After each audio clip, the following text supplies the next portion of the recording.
orang yang riya,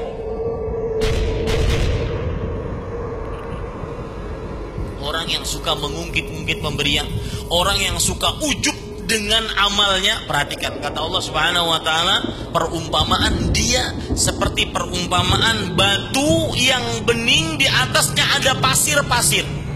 Kemudian batu tersebut dituruni oleh hujan.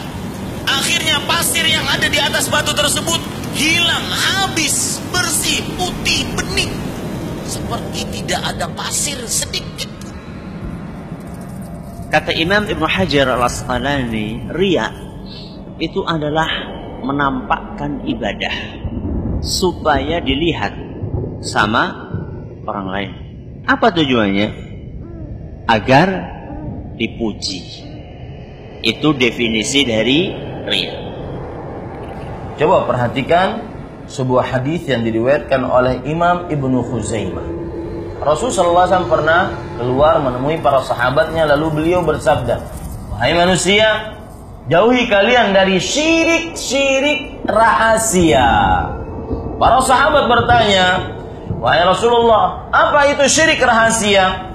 Maka Rasulullah SAW bersabda, "Seseorang sholat, lalu dia memperbagus sholatnya gara-gara dilihat oleh seseorang." Lihat hadis Rasul sallallahu alaihi wasallam riwayat Imam Ahmad dari Abu Sa'id Al-Khudri radhiyallahu anhu. Rasul sallallahu alaihi wasallam bersabda, "Maukah kalian aku beritahukan tentang sesuatu yang aku paling takutkan terhadap kalian dibandingkan Al-Masih Ad-Dajjal?" Tentu wahai Rasulullah, apa itu? Syirik yang tersembunyi, yaitu maksudnya riya. Dajjal kalau keluar itu sangat menipu manusia. Orang mati dihidupkan,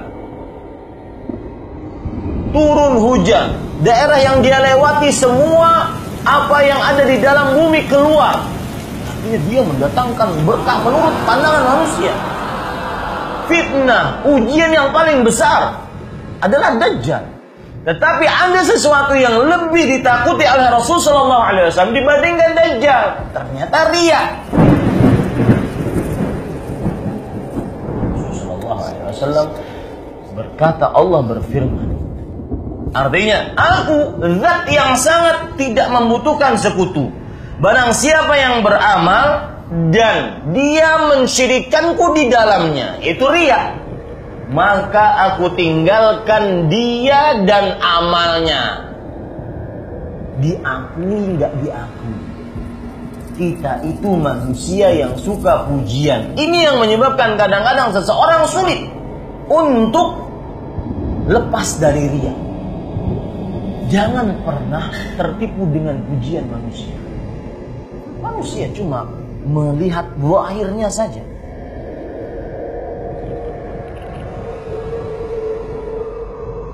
Penyakit riya ini harus diobati karena dia adalah sifat orang munafik al-khullas.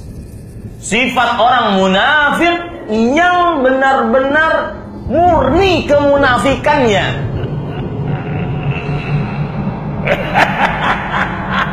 Munafik yang bukan hanya sekedar munafik amali, munafik i'tiqadi, munafik yang merupakan akidah. Bagaimana yang disebutkan oleh Allah Subhanahu wa taala,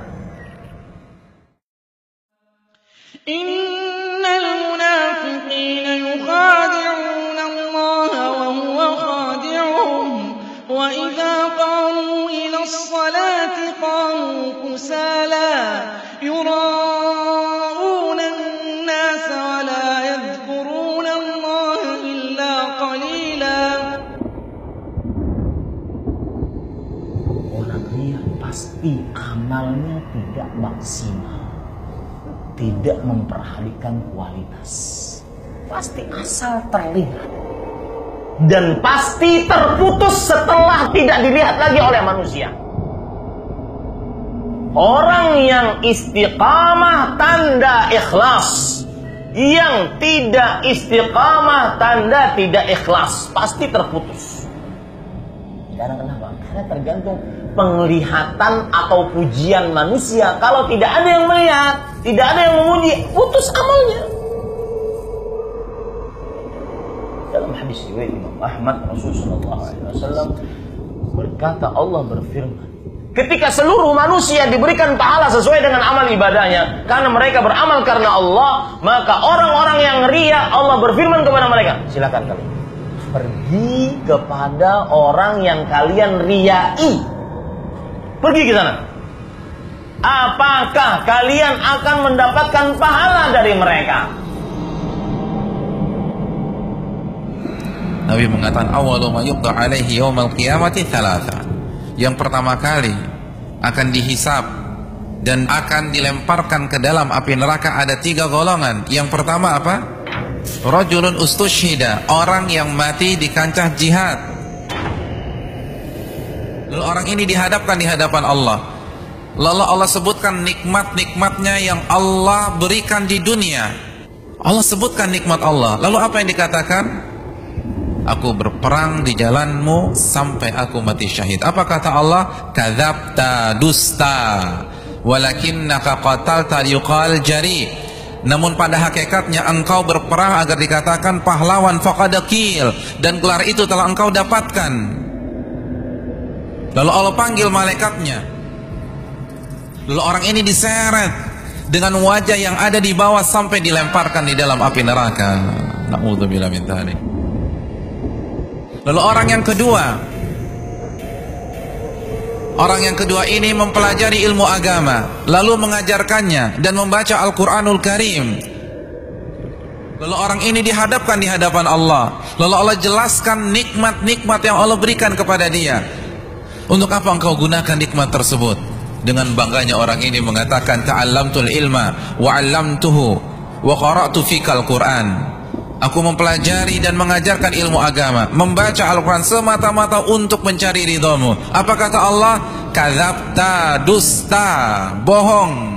Namun sejatinya engkau mempelajari dan mengajarkan ilmu agama agar dikatakan alim, ulama, ustadz, tuan guru. Dan engkau membaca Al-Quran agar dikatakan qari, faqadakil, dan gelar itu telah engkau dapatkan di dunia. Allah kembali memanggil malaikatnya untuk menyeret orang ini sampai dia hempaskan dan dilemparkan di dalam api neraka. Dan yang ketiga adalah seseorang yang diberikan harta oleh Allah.